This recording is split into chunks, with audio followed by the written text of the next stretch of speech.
Okay, hey everybody. So in this video, I'm going to be reacting to Bret Weinstein's appearance on the JRE podcast. And so this is part of my broader efforts to become broadly knowledgeable and build a good conceptual model of the world.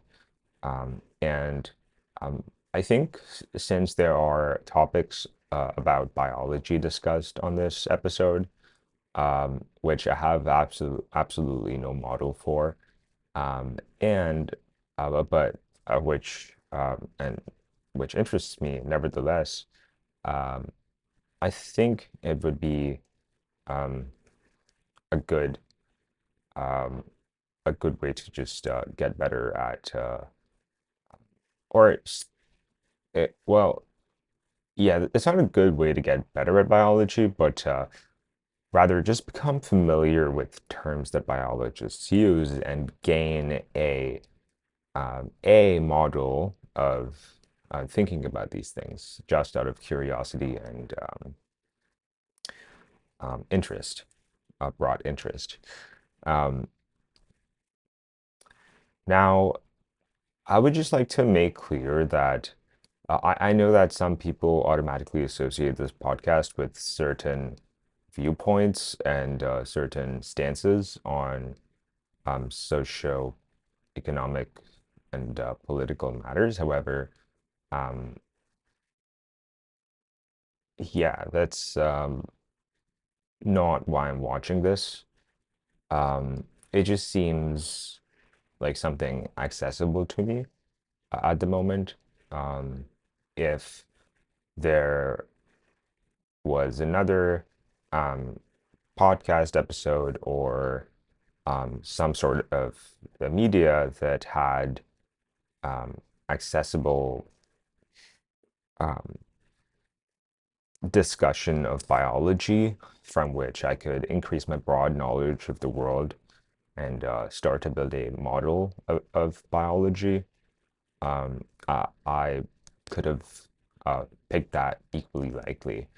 So, um, so I just want to make that qualification.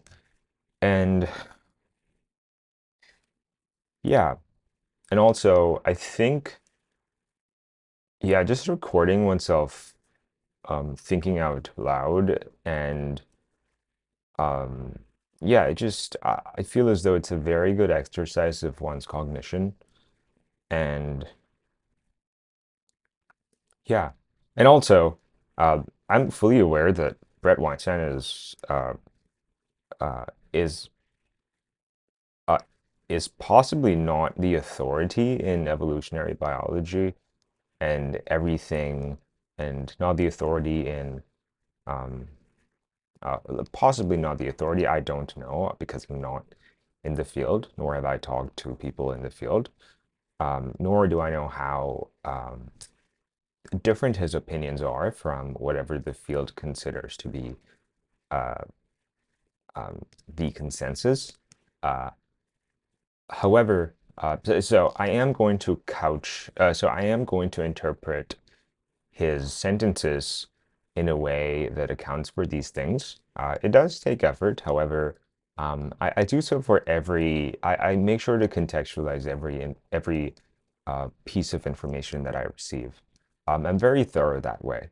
So I'm going to be focusing on objective things here. For example, if Bret Weinstein uses the term enzymes, I might look up the definition of enzymes and I might develop like a model for it in my head, um, and I can um, basically understand, start to understand common terms in biology, and um, I will, of course, not consider his opinions to be consensus among scientists in the field.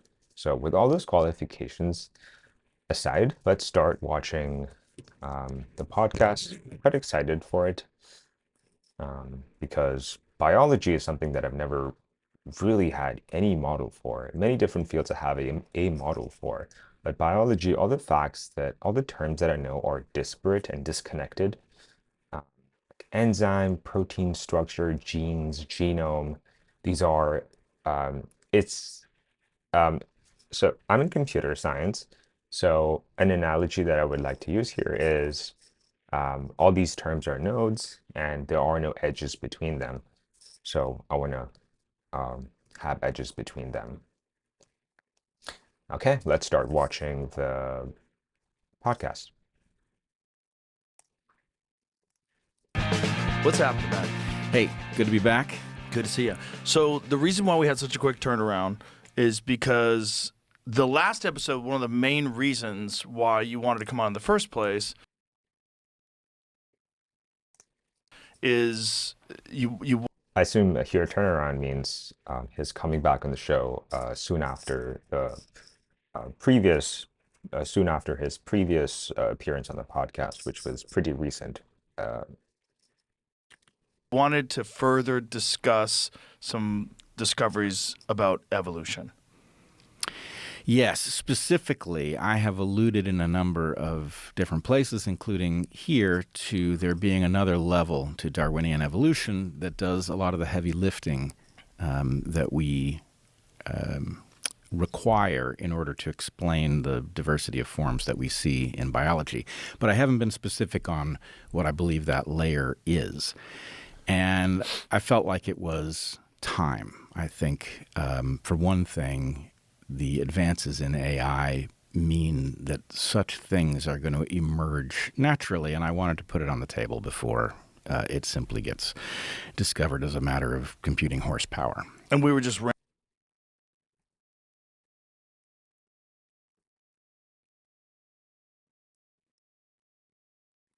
rambling about so many different things that we never got to it last time. So I said, all right, let's do another quick turnaround, come back. Right. All right. So Spill the beans. let's talk biology, and let me Okay. just say, I know it's not everybody's bag, but I do think just about everybody has at some point listened to the story that we tell about adaptive evolution and wondered if it's really powerful enough to explain all of the creatures that we all know and love. Right? So the classic story is that you have a genome, that it contains a great many genes. Genome. So in this context, genome appears to be the entire set of okay, so don't skewer me for this. I don't know much about biology. I'm learning here. So here, I think genome is like your entire software, so to speak, in a sense. And specific programs are genes. A gene is a sequence in DNA that results in proteins being produced. The DNA describes exactly the sequence of amino acids in a protein. Okay, so genes comprise DNA. Are genes made of DNA? Anyway, so genes um, describe how specific proteins should be made in a body. Okay, so genes specify how proteins are made in a body. So and proteins are chains of amino acids from context, and how different amino acids are placed in the sequence affects the resultant protein, or determines the resultant protein. And a protein would typically be one of two things. It would either be an enzyme, which is a little bit misleading as a term, but an enzyme isn't misleading, but an enzyme is a catalyst. Catalyst is misleading. It's really a machine that puts other chemicals together. So a lot of the genes in the genome are these little molecular machines that assemble molecules. And the other thing that proteins are likely to be are structural. So something like collagen proteins can make a matrix that allows you to sort of build a sculpture biologically. Okay, so proteins can be enzymes or structures, and a matrix of proteins, and I assume that's what flesh is made of. Um, that's what organs are made of, I suppose. So a matrix of structural proteins um, make up um, parts of the body. Again, I could be wrong, totally wrong here, but this is my understanding so far. And what we say is that the amino acid sequence is specified by the genome in 3-letter sequences, right? Codons. Each 3 letters specifies a particular amino acid that gets tacked on. You get a sequence of amino acids that then collapse into whatever they're going to be, whether it's an enzyme or a structure based on little electromagnetic affinities that they have, little side chains that have a positive or a negative charge that attract each other. So basically, these machines assemble themselves by folding in very complex ways that then causes them to interact with the molecules around them in very specific ways. Yeah, I think that was a lot of information. So, so I think what I would like to take away from there is you have 3-letter sequences where each 3-letter sequence corresponds to a particular amino acid, and uh, basically, if you have a string of letters, if you keep grouping 3 letters at a time, that's how you get the chain of amino acids. That's how you get. And another thing I took away from this is that uh, uh, the amino acids collapse into whatever they're going to be. I don't. So you have this chain, and then they collapse, and they collapse because of electromagnetic affinities. Um, I actually don't understand what magnetism is, but um, I do understand that if one side of the chain is plus and the other is minus, and say there is a um, bend of sorts, um, the attraction between positive and negative charges can cause them to collapse. Ways that greatly reduce the energy necessary and make the reactions much more likely to happen. That's why we call it a catalyst. But really, the way to think of it is a little molecular machine. So we say the way evolution works is random changes happen to the DNA because DNA is imperfectly copied or is impacted by radiation, which will eliminate a letter in the DNA. And that letter will get replaced by a different letter. There are only 4 choices. But some fraction of the time, you get a 3-letter combination that specifies a new amino acid. Almost all of the time, that will make the little molecular machine worse or break it altogether. Occasionally, it will leave the machine functional in a way that some. So I don't quite understand what DNA is here. So genome is basically a list of genome contains genes, and a gene is a basically a string of letters that represents amino acid chains. Um, but I think each of those letters is DNA, and I think if you have radiation or some other external um, effector that modifies the DNA letter, it effectively produces a new amino acid in that position, and the structure, the chain itself, the entire chain, the new structure that is formed, um, is could be better or worse than yeah. So it could be better or worse than what it was previously. Somewhat better than the previous one. And then evolution will collect all of those advances. And that's how evolution works. That's the story we typically tell.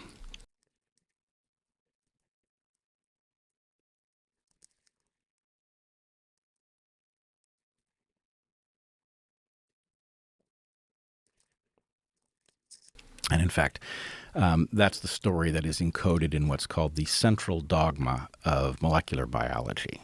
Um, Now, the problem, most people will have thought about that and they will have heard, okay, random mutations that change this code in ways that alter proteins. That sounds like a very haphazard process and a very difficult way to. Haphazard, interesting. I thought it was haphazard, where the pH collapsed into an F. Let's look it up. Haphazard is disorganized and not by mere chance. Haphazard. Haphazard. Okay, so the P and H don't collapse into an F here. It's haphazard. Marked by lack of plan, order, or direction. A haphazard assemblage of furniture.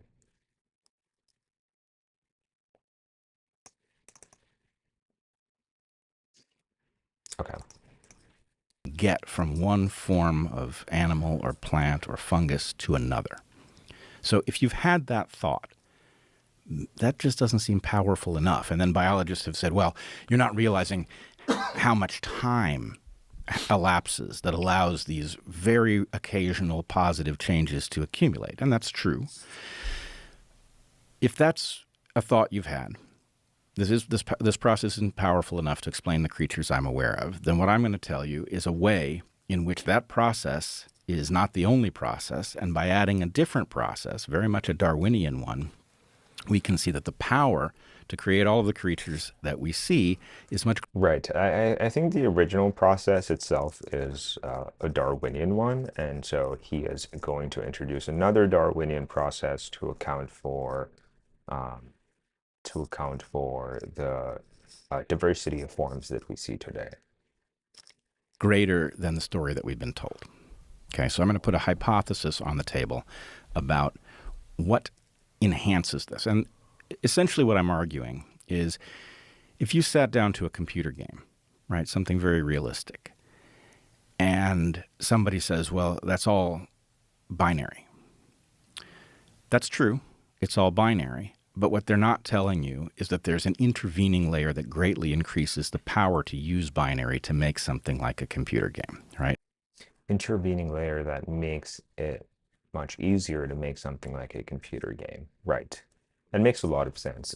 For example, using simple primitives like if, else, gotos, and the ability to move data around in memory, one can model object-oriented programming, which is a conceptual thing, which greatly enhances developer, um, which greatly enhances a programmer's ability to model things in the world and make things.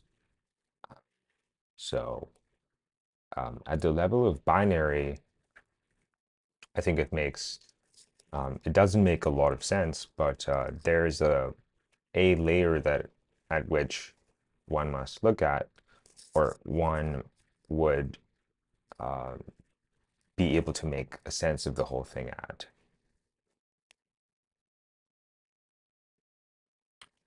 So there are multiple different levels inside your computer. One of them is that your computer can be programmed in a language that is much closer to English, and then a compiler can take what you've written that a computer can't understand and turn it into a computer understandable code. And so the ability to make powerful programs depends on our ability not to have to program our computers in binary, but to be able to program them in C++ or whatever. That's Right. So I think another thing here is, yeah, I've been thinking about this quite a lot recently, where it's actually not just about binary, but it's also about moving data around and physical circuits. So a particular binary number or an opcode is interpreted by a physical circuit in a particular way, and there is a physical thing and there is a physical action that's performed, which has which is in the real world, which is in the physical world. So I think, yeah, I'm a little confused as to why people say it's all binary because it's mechanical. It's binary and mechanical. It's binary controlling mechanical actions. You have a subset of, you have a small number of mechanical operations, which are controlled, which can be activated by binary signals. So I don't think the conceptualization of programs as binary makes a lot of sense to me. Um, this reminds me of how adders are implemented. Um, how are adders implemented? Uh, so numbers are put into registers, and um, sure, you can design a mechanical, um, right, you can design a mechanical design. Um, so I think adding numbers is in binary is somewhat straightforward. If it's a 1, 1, that results in a 1, 0. I'm just trying to think of how I would design a mechanical system that does this.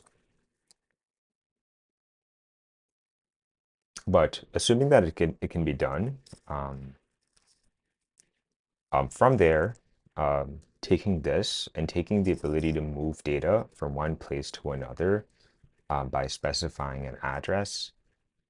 Um, yeah, I think it's really a combination of binary and mechanical processes that form a computer program. And especially for something like gaming, one needs to compute what to display and actually send it to the display as memory for it to render the image on the screen and keep updating this image so that um, it's able to display a video, right?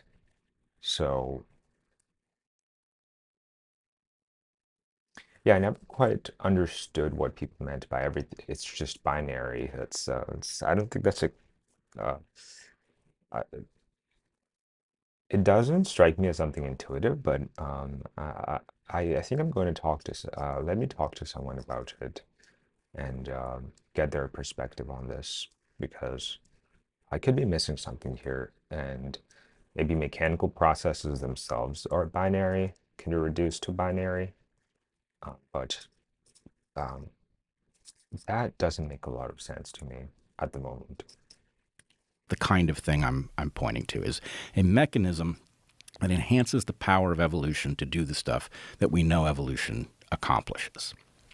Okay, so here's what I love this analogy though. It's really good. So he's saying that there is like an intervening layer that is on top of the process of random mutation, the accumulation of positive random mutations over time in order to uh, create better creatures.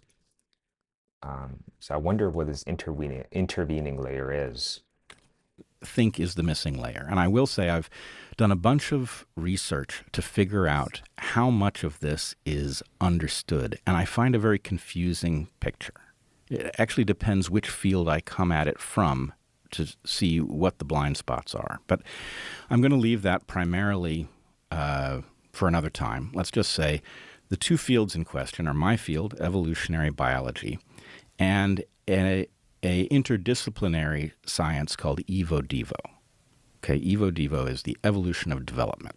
And Evo-Devo is a much newer, in some ways a more vibrant field. I would argue my field is stuck. Evo-Devo has been making progress from the developmental side on a number of different questions.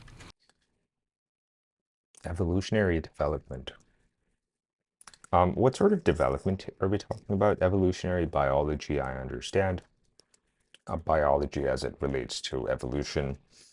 But Evo-Devo, evolutionary development, I'll have to I'll pay close attention to how he describes the field to understand what it is. Okay, so now let's talk about adaptive evolution and what adaptive evolutionists seem to be missing that I think does a bunch of the heavy lifting in terms of explaining creatures. So let me just start by saying a bunch of the heavy lifting in terms of explaining creatures. The thing I said at the beginning about protein coding genes being altered by random mutation resulting in changes.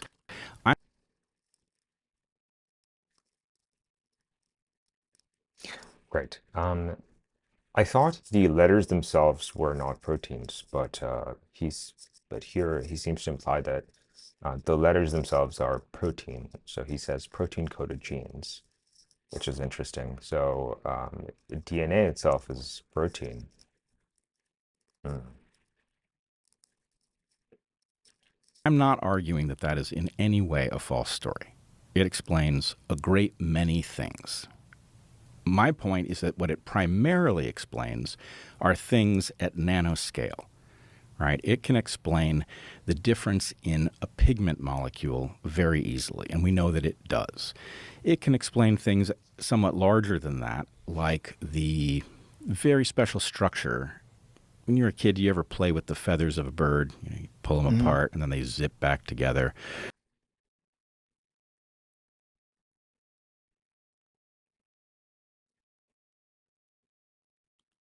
Right, those kinds of things. Yeah, I wonder what the visual is. So you have a feather, you kind of run you pinch your two of your fingers together and run it across the stem and move the soft part, that is, move the hair, split the hair essentially, and it zips back together. And zip is an interesting word to use here.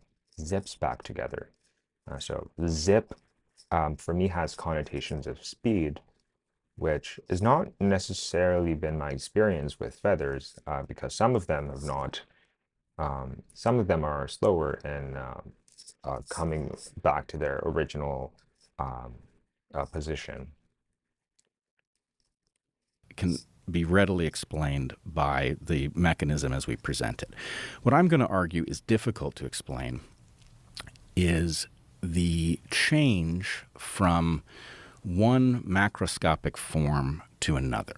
So, Right, and hitherto, the change from one macroscopic form to another has been explained um, by the use of by lots of time.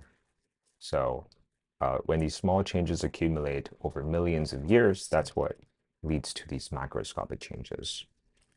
for example, the wing of a bat. The wing of a bat evolved from the foot of a terrestrial or arboreal, meaning tree-dwelling, mammal like a shrew. So I sent Jamie a picture of a shrew's foot. Maybe we should just put it up. So what we'll look at is the foot of a shrew, and it won't surprise you at all. It looks exactly as you would expect. It's got, digits, and it looks like every other mammal's foot. So here we have an example of it. It has digits. Interesting. I would say it toes. Okay, now let's take a look at the wing of a bat. So here we have the wing of a bat. Now that wing is a highly modified front foot. The ribs that that hold the membrane, what we call the patagia, apart, are highly elongated fingers. Right? So what you're seeing are the phalanges of that little shrew's foot, elongated, very much so. Now, what the Evo Devo folks will tell you, and they are right about this, is that the difference between... Yeah, this is fascinating. I'm unable to understand what exactly the toes are. Is it these lines here that kind of keep the sheet together in a sense? Are those the fingers? I think that's what he's saying. Kind of difficult to follow along, but it's pretty interesting. That bat's wing and its fingers and that shrew's foot and its toes is not a molecular difference. There may be molecular differences between the foot and the wing, but you could build that wing and that foot out of the very same molecules.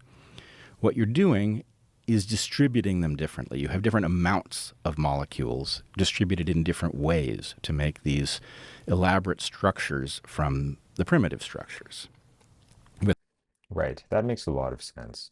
Molecularly, they're not different, or they're not very different, but instead it's the arrangement of these molecules that, right. Interesting. Yeah. How would the change of um, DNA change the structure of like what's produced, um, and the number of what's produced?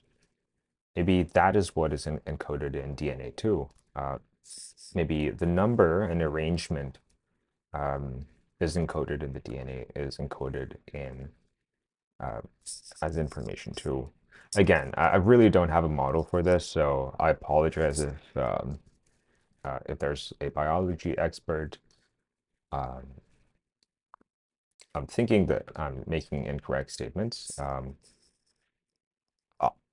I am fully aware that I am possibly making incorrect statements, and I will always defer to someone knowledgeable in this field.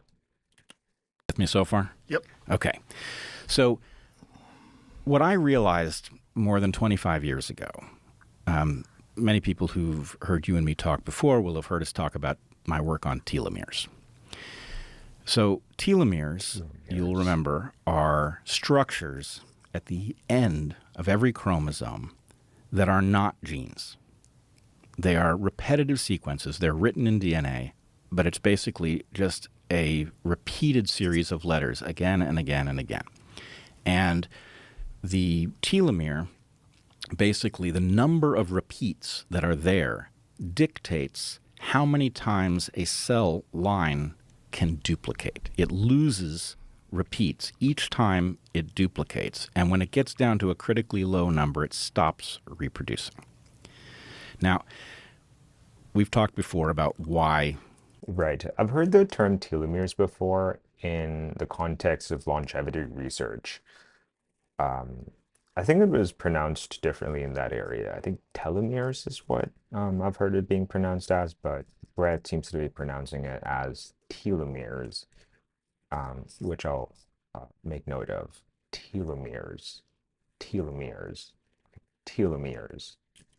That And so telomeres, again, I don't understand fully, but if there's an object, it controls the number of times that object can reproduce, and every time it reproduces, it loses one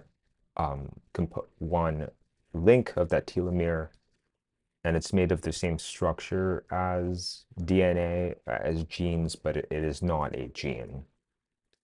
Again, I have no idea what a gene is.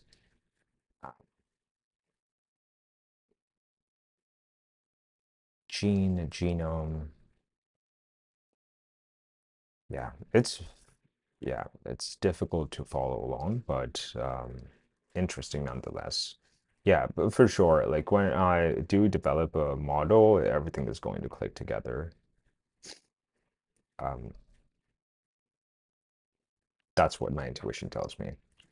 system exists. The short version is in creatures like us, it prevents cancers from happening because if a cell line runs away and just starts reproducing, it runs into this limit, the Hayflick limit, and stops reproducing. So it prevents cancer, but it limits the amount of repair that we can do in a lifetime. So it causes us to senesce, to age, and grow feeble as we do so.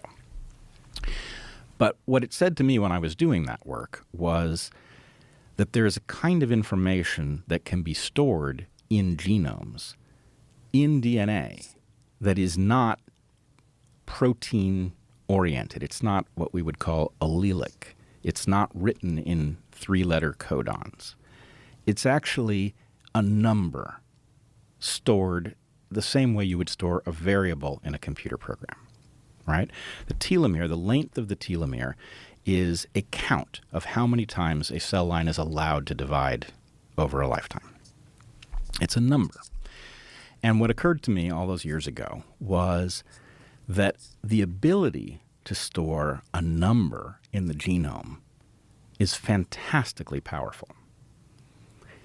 What it means, if you could store a lot of numbers in the genome, is that you could describe creatures by allotting something, either a quantity of material or an amount of time in development, that you could specify things in the language of numbers that you can't specify in the language of amino acids.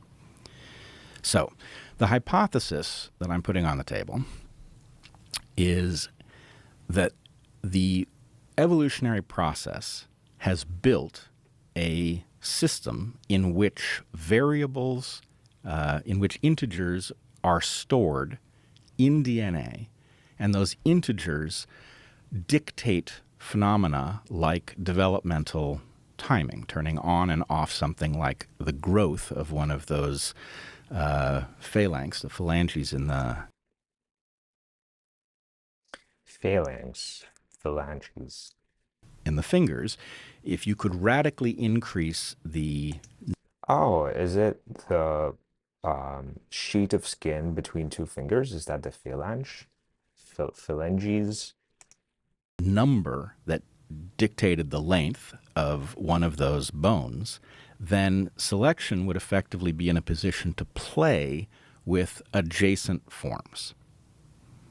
So am I confusing you, or is No, this making okay. sense? It's making sense. Okay. So the question is, all right, the telomere is a special case. The telomere exists at the end of a chromosome, Telomeres. and it can only exist at the end of. Yeah, chromosome. I don't know what a chromosome is and how it's different from a gene. And yeah, so it's interesting that he used the term how many times a cell lining can split. Um, I don't know what cell lining is, but I think in order for a cell to split, um, I think cell lining is the border around a cell which protects it. And in order for the cell to split, the lining has to come apart, and that's how it splits. But interesting, chromosome.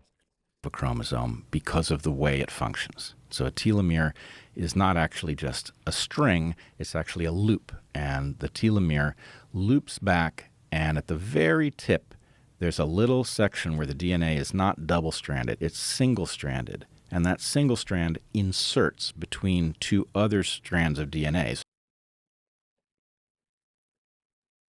So if you loop the DNA at the end of the chromosome back, it's called a D-loop.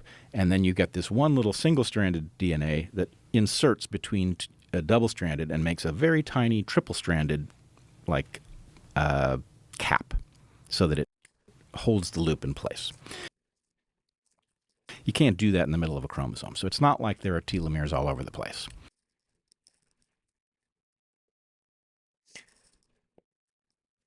Okay. Yeah, this seems to be very structural and visual. And yeah, I'm curious about how they figured this out. That is, how they were able to determine the structure of DNA in these cells, and because it's very small, um, were they able to do so using microscopes? But wouldn't there be interference from air, um, and just placing it on the slab, wouldn't it destroy it? Wouldn't it destroy a structure? Wouldn't it flatten it? But to the extent that it is possible, but assuming that it is possible to um, look at these things, it's quite an interesting structure. Um, it seems similar to to complex macroscopic constructions, like for example, cars, like car engines, and uh, it is quite interesting actually. And I wonder if there are biologists that specifically study um, how structures, how the how the visual structure determines different uh, properties or characteristics of the macroscopic creature. Um, yeah, but it's very difficult because I have no intuition for this. Gosh, it's very hard to just um, um, to stay focused, but I'm trying my best. But what there are a bunch of sequences that were traditionally dismissed as junk DNA that have been used as a molecular marker in biology for decades. We use something called microsatellites, right? So a microsatellite is a repetitive sequence in DNA that does not code for a protein. It's just like a telomere in that way. And they vary in length. They vary in length a lot, so that you may have a species in which the genome is very homogeneous, but between populations, there will have been change in the length of these microsatellites, changes that, as far as we know, don't make any difference. But if you're a biologist in the field and you want to know if the trees in this valley are more closely related to the trees in Valley A or Valley B, you can look at a particular microsatellite and you can say, these trees have a microsatellite at this location that is more similar in length to population A than to population B. Thus, with some confidence, we think it's more close. It evolved from population A, something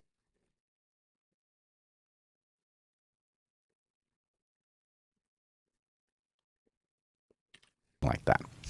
So we use them as a tool for assessing things like relatedness, but we don't typically think of them as Satellites, that's an interesting term. Um, but I'm not following along with the visual anymore. There could be things that are not DNA, but what about integers? What about the point about integers? Yeah, so yeah, let's continue watching it.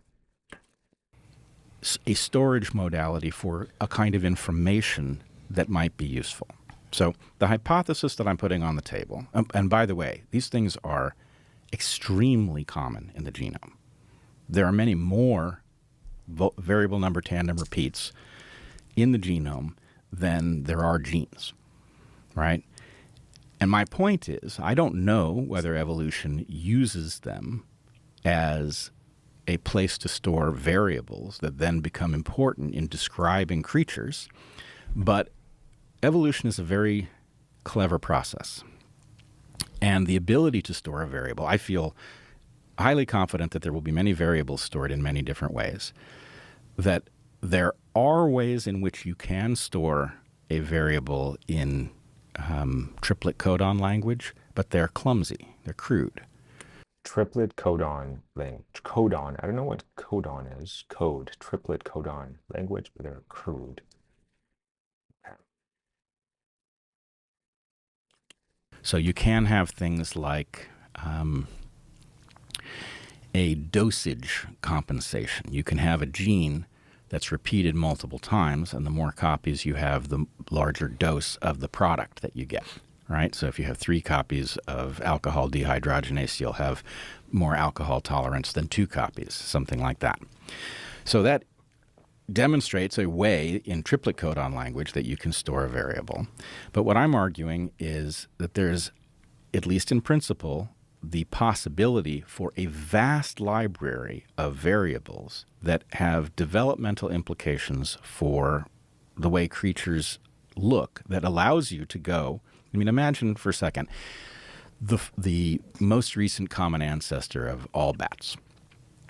Okay, most recent common ancestor of all bats is an animal that has gone from no ability to fly to the ability to fly.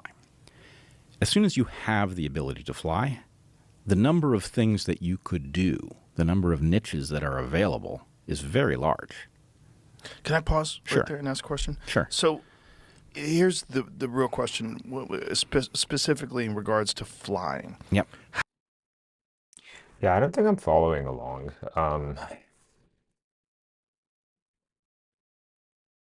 So here, his main hypothesis is that in addition to DNA, there is another kind of structure in genomes that can store variables, and these variables, from what he said earlier, can determine the structure and arrangement, the structure of things and the arrangement of things.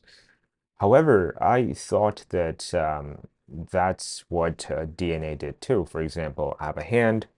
Um, the genome specifies the structure of my hand as well, right? And the arrangement of different molecules to produce my hand.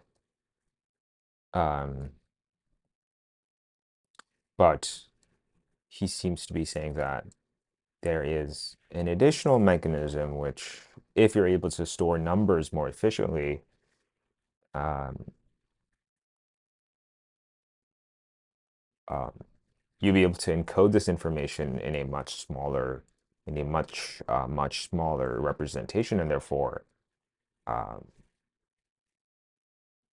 be able to make greater changes um, between things.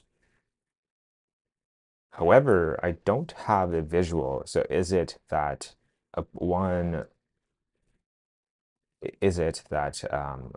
just one mutation can just elongate um, um, a finger by can elongate a finger by an observable amount? Is that what he's saying? Gosh, that's difficult. How does an animal go from being a shrew or some other rodent type creature to something that eventually can fly, and what are the steps along the Yeah, way? that's And how exactly would it. that even facilitate itself? Like how would you get an animal that's completely stuck on the ground and can only hop a little bit to something that can literally traverse 3D space? All right, welcome to the busy season. There's probably need to make, and that's why G. The Yes. question. This is why I love you, Joe. I mean, it's one of the reasons. This is a question that has perplexed biologists. We have done a lot of work. We know a lot. It's one of the most fantastic abilities of all of the animals. Right.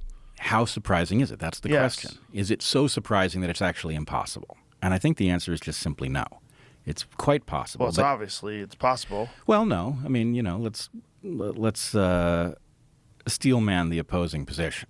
Intelligent design Yeah, position? there's Okay. certainly a lot of people who would argue that actually no, there are gaps you can't jump. We should explain that as well. Like, this is one of the reasons why this argument has come up, because intelligent design asserts that random mutation and natural selection does not account for the vast variety of species, and it could not account for a rodent or a shrew, which is believed to be our common ancestor, eventually becoming a human being.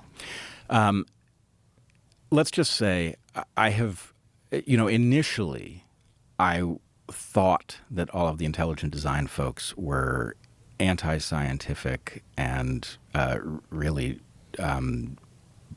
basically just religious people wielding sophistry.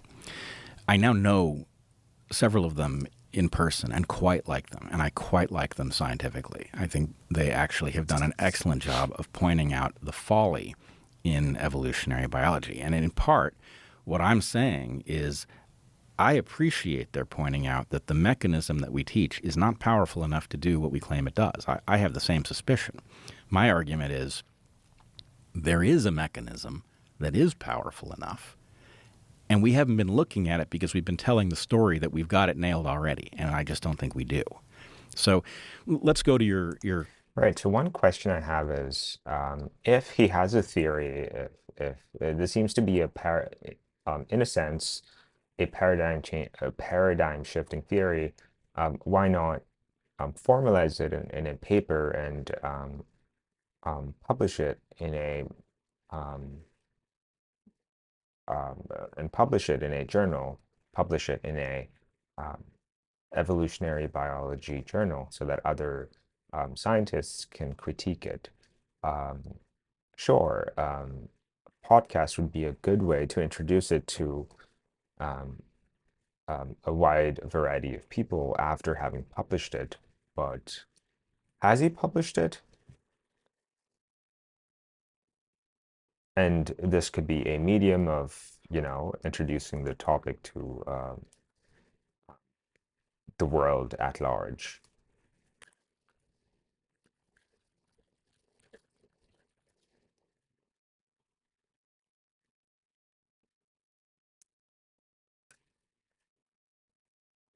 Yeah, I'm not sure what exactly these websites are. Um, I think Google Scholar just consolidates all of an author's works and gives them on a single page. But I wonder what these other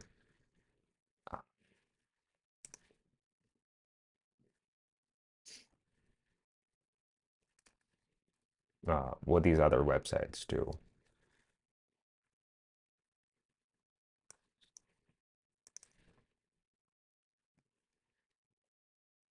Right, so this was in 2009, which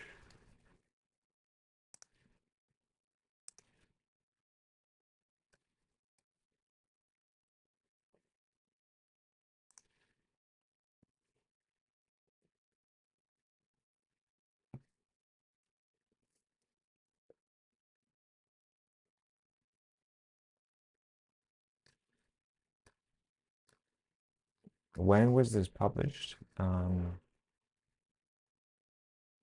Yeah, but this doesn't seem to be related to the new theory that he's hypothesizing.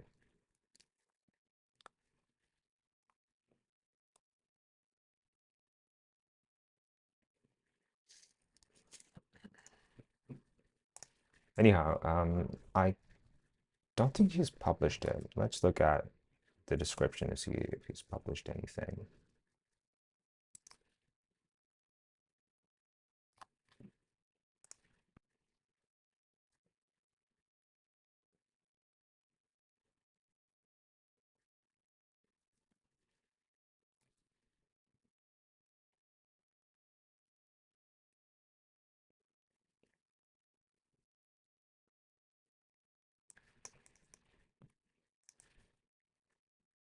Game theoretically stable path forward for humanity. I think these are different in different domains.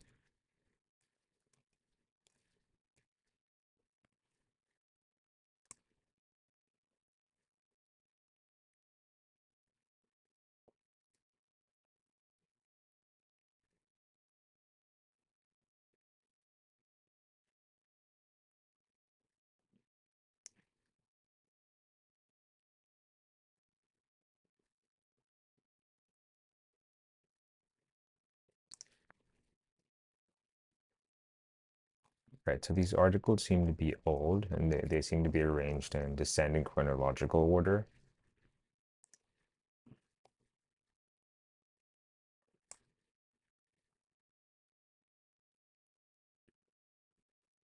But I don't think he's actually published a paper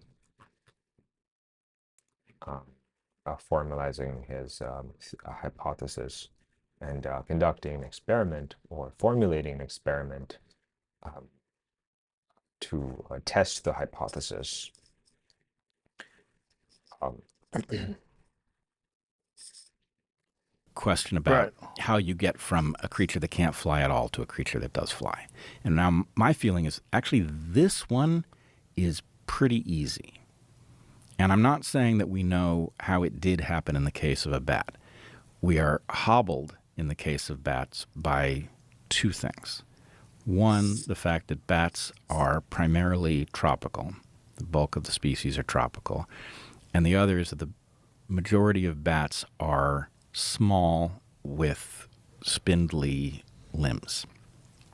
What that means is that they don't fossilize well. Tropics are not a good place for fossilization, and bats are not a good candidate for fossilization. And so, unfortunately, the fossil record doesn't tell us a clear story the way it does Well, the bird story is getting ever clearer. We've got good bird fossils in a way that we didn't when you and I were young.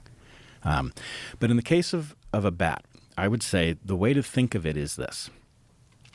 Have you seen flying squirrels? Yes. Okay. You've seen them fly? Mm-hmm. Okay. Not Now, in person, but videos. oh, okay. I have actually twice seen it. Yeah? The funny thing is, they're not uncommon, but they are very uncommon to see. And the reason they are uncommon to see is that they're nocturnal and they are so damn silent, right? So the 2 times I've seen it was when they got into an argument with each other. Okay, and they started chattering, and I was like, what is this? And okay, lo and behold, it's flying squirrels, and they're moving through, a patch of forest, and it's the most amazing thing, right? These things, technically they're not flying, they're purely gliding. I would argue that that's actually not a really good distinction because at some level what they're doing is powering flight by climbing trees. So they climb a tree, they've got potential energy, and then they glide to the next tree. They'll go from the end of a branch and they will glide much farther. Yeah, this is very interesting. The point that he made about the tropics are not a very good place for things to fossilize. I think that's an interesting point that I didn't, I find interesting. And spindly, I don't know what spindly is. He said bat limbs are spindly, and so since the wings of a bat evolved from its limbs, and so spindly, I think in this context means somewhat weak and thin. And so if something were thicker, it would be easier for it to fossilize. And I suppose fossilization is more difficult in the tropics because it is hotter, it is warmer, and therefore decomposition is faster. However, does that mean that the life expectancy in the tropics is much lower too? If non-living things, if dead things decompose faster, it means that living things have a harder time reconstructing themselves after on decomposition, on like more intense decomposition. So I wonder if that's the case. But yeah, another interesting word that he used was patch of forest. Through a patch of forest, he said. I've never seen a flying squirrel, and I didn't know that they were common, which is quite interesting. And they're nocturnal, which is also very interesting. Flying squirrels are nocturnal, which is why they're very rare to observe. You would think is possible, right? It's really like it challenges you. Am I really seeing what I'm seeing? It's hard to believe they can do it. And then they land on the trunk of the tree. That's why they're so silent, right? They land on the trunk so it doesn't make a big noise as they hit some branch and the leaves rustle and all of that. But anyway, if you've seen these creatures do it, then you can imagine a pretty clear story, right? Imagine a squirrel that doesn't glide, a regular garden variety squirrel. Well, that squirrel certainly faces gaps between trees that push it to its limit, and then there's gaps that are just a little beyond its limit. And you could imagine lots of scenarios in which a predator is chasing a squirrel and it's got it out onto the end of a branch, and the squirrel has to leap, and so it's got to be pretty durable in case it can't make it to the next tree. They are. But any squirrel that had just a little advantage in getting to that next tree would outcompete ones that got consumed or died because they, hit the ground too hard or fell in front of a predator that took advantage of it or something like that. So there is an advantage that comes from even a tiny little increase in the distance you can jump. So that gets you pretty clearly from no ability to glide at all, ability to jump as is, to the ability to glide a little, to the ability to glide a lot, to the ability to glide the way modern flying squirrels do, which is like so impressive, right? But it's still not, it's not flapping flight. It's not powered. So you can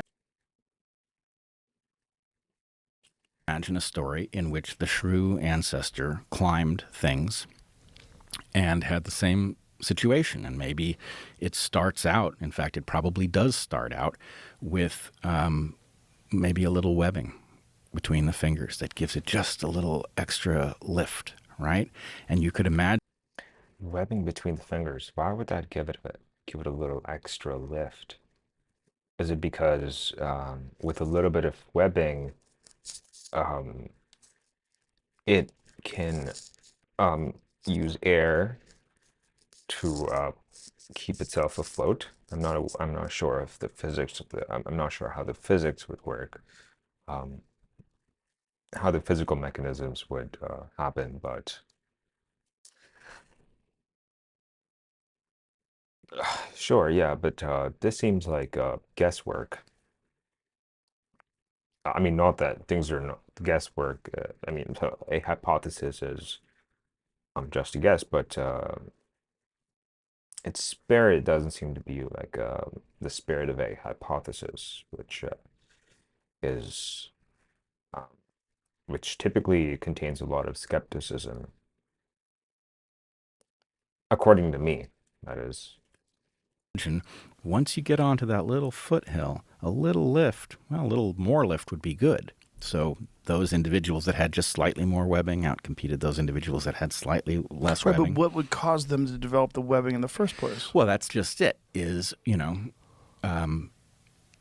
you Is have that random mutation? Is that well, yeah, I would say at some level these things all have to start there. But my overarching point is selection not only discovers forms, it discovers ways to discover forms.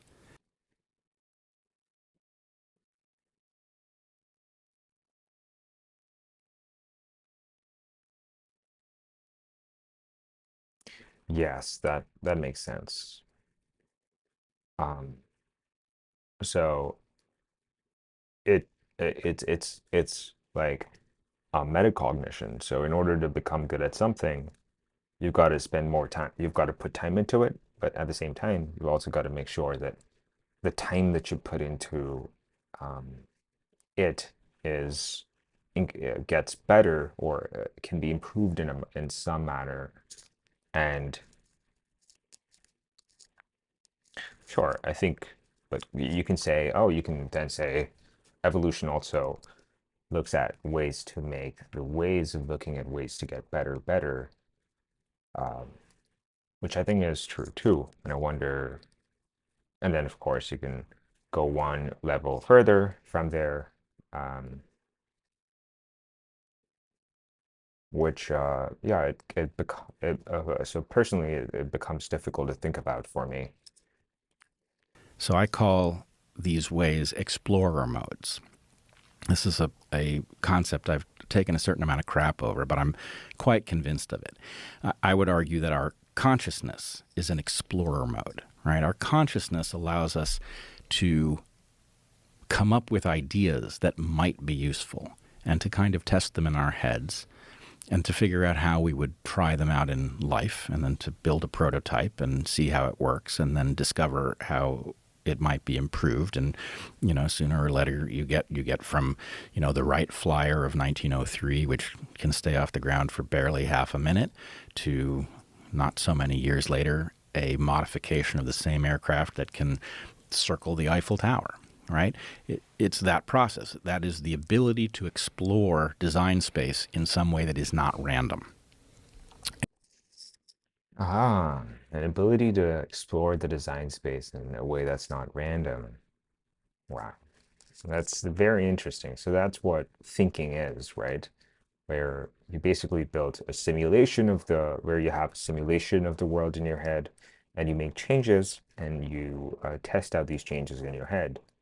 And um, if you think that these changes might work, you implement them in the real world. And to the extent that the genome is capable of storing a large number of variables and then applying them, what that means is at the point that you have the first true bat, right, the first flyer, that animal has discovered an adaptive landscape, a series of opportunities that we represent as peaks that is unknown, right? What can you do if you can fly that you couldn't do when you could only climb? Well, you can move between distant trees and collect fruit. You can catch insects that are flying on the wing. You can seek out mammals and birds and slit them open and drink their blood.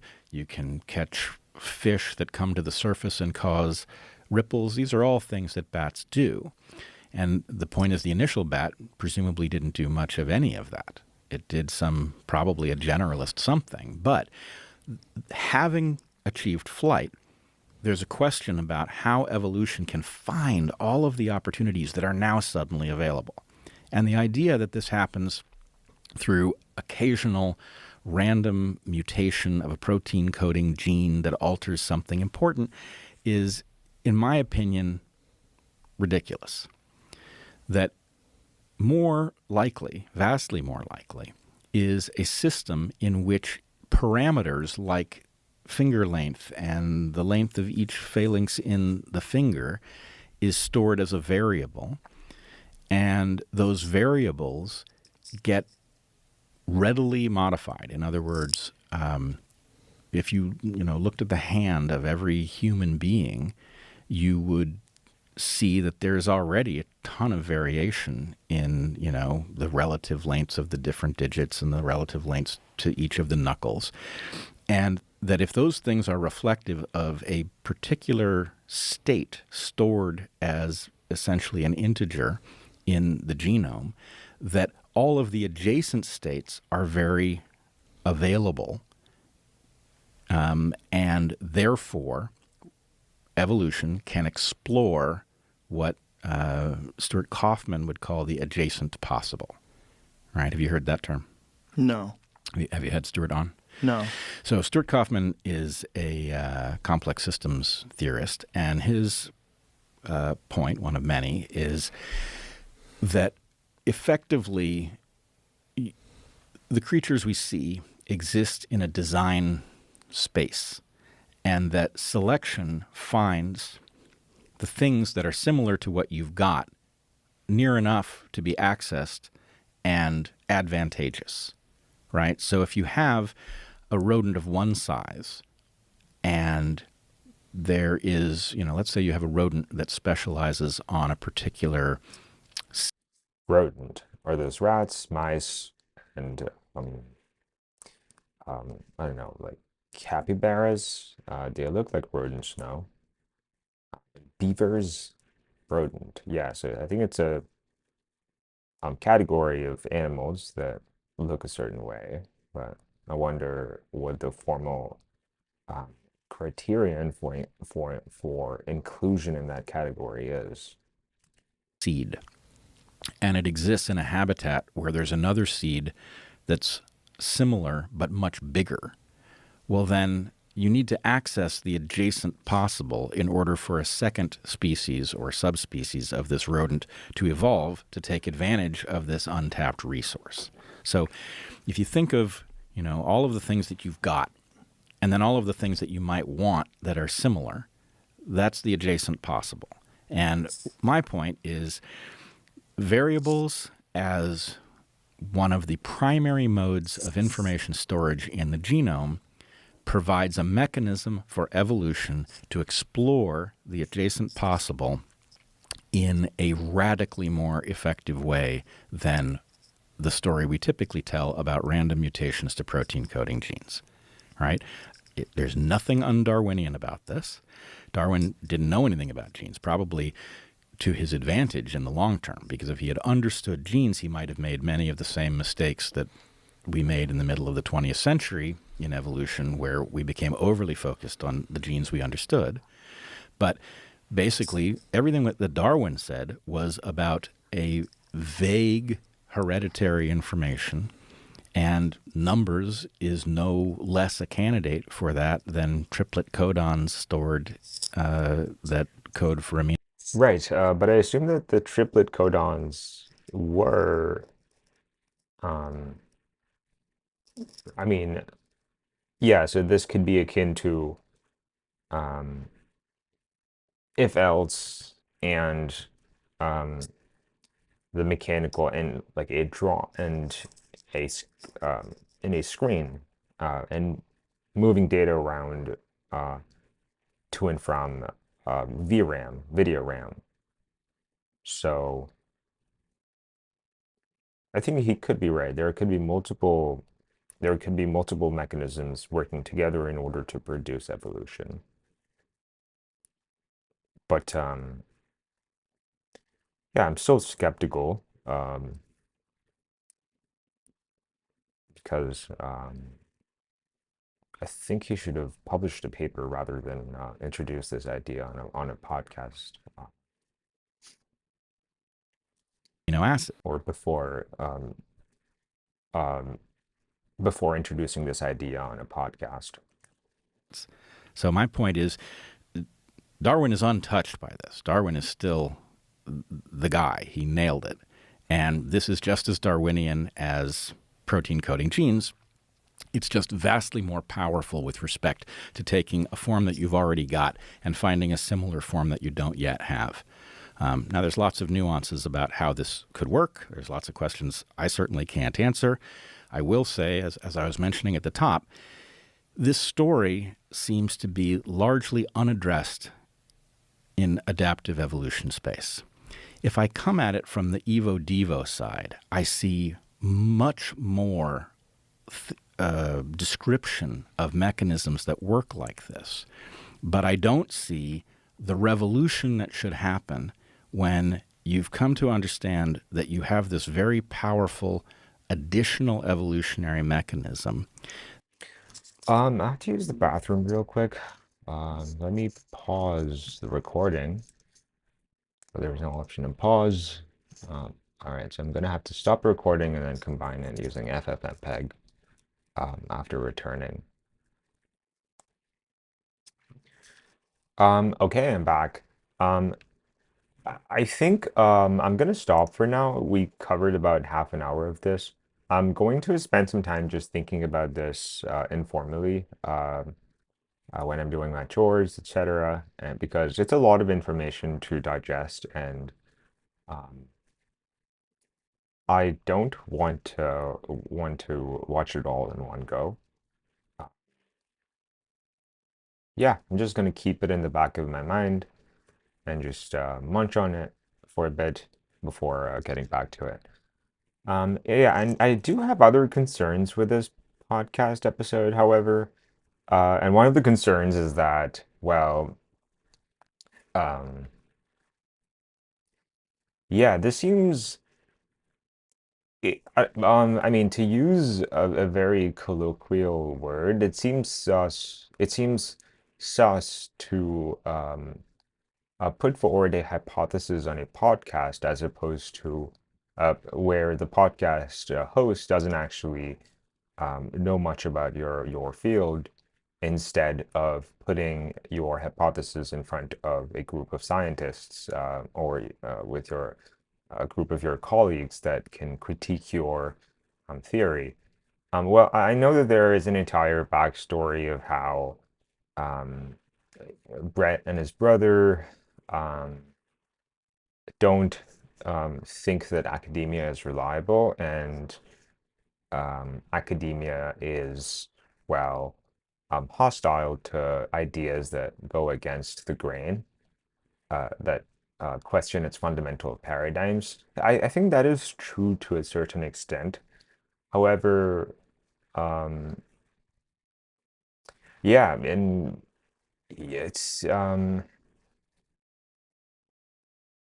yeah, but for example, Eric Weinstein put out the theory of everything. He came up with a physics theory which he said could explain everything.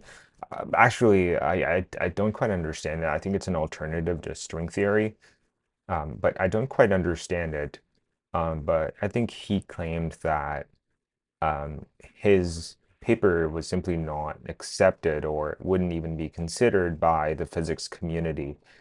And so it seems kind of odd that both brothers Um, uh, Both brothers are um, excluded from the scientific community. Um, and I don't think that going on a podcast is the way to do this. Sure, it could be a thing to do, but it shouldn't, or it is suspect that this is the only thing he seems to be doing, in addition to his own podcast, of course. I would expect there to be more uh, scientific discussion, like a greater depth of like technical discussion with other scientists who disagree with him. Um, and yeah, so I have to process these thoughts in addition to um, the specific biological terms that he introduced. I still don't have an intuition for genome, genes, DNA, enzymes, but they're not as alien to me as they were before. A genome, I think, as from what I infer, is the entire set of code that um, is the entire set of information that describes how a human being is physically and mentally, potentially mentally organized. And um, telomeres, I learned about telomeres. They are structures at the end of a cell that control the number of times a cell wall, a cell lining can split in order that basically control the amount of time the cell can reproduce.